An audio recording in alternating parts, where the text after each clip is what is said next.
Le 34, Monsieur Amouche. Oui, Madame la Présidente, c'est un amendement qui propose que dans un délai de 6 mois à compter de la promulgation de la loi, le gouvernement remet au Parlement un rapport sur le financement et l'évolution des financements des centres de référence des maladies rares. En effet, ces centres de référence maladies rares font état de difficultés persistantes dans la perception de leur financement depuis le processus de labellisation de 2017. Les maladies rares concernant 3 millions de personnes en France, dont 75% d'enfants atteints de l'une des 7000 pathologies identifiées comme telles, à 80% d'origine ou de composante génétique. Donc, grâce aux 3 plans maladies rares successifs, la France reste pionnière dans son organisation pour ces pathologies qui reposent sur 23 filières, 387 centres de référence et plus de 1800 centres de compétences. Il s'agit donc d'éclaircir les choses. Pour mener à bien leur mission, ces centres de référence se voient allouer des moyens dédiés. Or, des manquements dans le versement de ces crédits aux centres par les structures hospitalières qu'ils hébergent sont régulièrement dénoncés. Ce présent amendement vise donc à dresser un état des lieux du financement et de l'évolution du financement de ce maillon essentiel pour la prise en charge de ces maladies rares. Merci. Merci, Madame la rapporteure, sur cet amendement.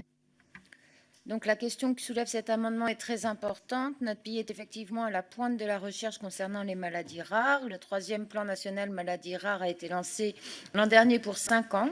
Les ambitions sont importantes et il faut par exemple saluer dans une optique de prévention l'élargissement du périmètre du dépistage néonatal qui fait l'objet d'un financement spécifique pour le dépistage de nouvelles maladies. Cela étant, les informations dont nous disposons sont assez succinctes et je suis donc favorable à votre demande de rapport sur ce sujet. Merci, Monsieur Delatte. Oui, alors, concernant cet amendement 34, la France a pris de l'avance par rapport aux autres pays dans la prise en charge des maladies rares grâce aux différents plans que nous avons lancés. La ministre de la Santé a engagé en 2018 le 3e plan national maladies rares et toutes les structures de prise en charge ont été labellisées. Le financement accordé dans le cadre du plan national et le label permettent de coordonner la recherche, de mener des expertises, de lancer des recours, mais une large part de l'activité de ces centres est financée par les soins. Si des efforts restent à faire, il n'en demeure pas moins que les crédits sont ventilés entre ces centres en toute transparence.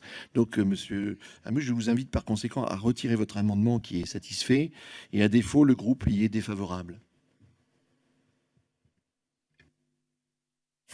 Non, vous donnez juste votre avis, monsieur. C'est tout. Alors, le groupe est défavorable à votre amendement. Voilà, ça c'est votre avis et l'avis de votre groupe. Voilà. La rapporteure peut demander ça. Oui, merci Madame la Présidente. Effectivement, c'est le rapporteur qui donne des avis et pas le porte-parole de groupe. Mais effectivement, c'est on va dire un lapsus ou un passage à l'acte qui sera complètement bienveillant. Bon, non, je ne le retire pas, d'autant plus qu'il a été écrit, rédigé par mon collègue, le professeur Bertha, qui est dans ce domaine un professionnel reconnu et qui, a priori, sur ces points de vigilance qu'il soulève, correspondent probablement à des difficultés quotidiennes. Donc, je le maintiens. Avec toute la sagesse et l'espérance qu'il soit adopté par notre Assemblée. Merci. Merci. Il n'y a pas d'autres demandes d'expression. Je mets donc aux voix cet amendement qui a reçu un avis favorable de Madame la rapporteure. Qui est pour? Qui est contre? Il est rejeté.